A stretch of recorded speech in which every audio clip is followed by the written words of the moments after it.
ប្អូនចាគឺជាកន្លែងដែលមានអនុស្សាវរីយ៍ល្អកាលនៅក្មេងនេះដើមអស័យខ្ញុំរៀងចូលចិត្តរៀងទស្សនភាពអញ្ចឹងចា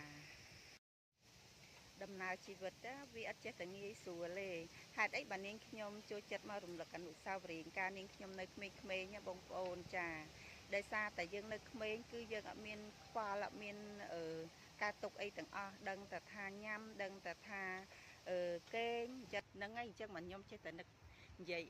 ទៅរឿងថាការនៅក្មេងៗការនៅក្មេងៗអីចឹងណាបងប្អូនហ្នឹងហើយ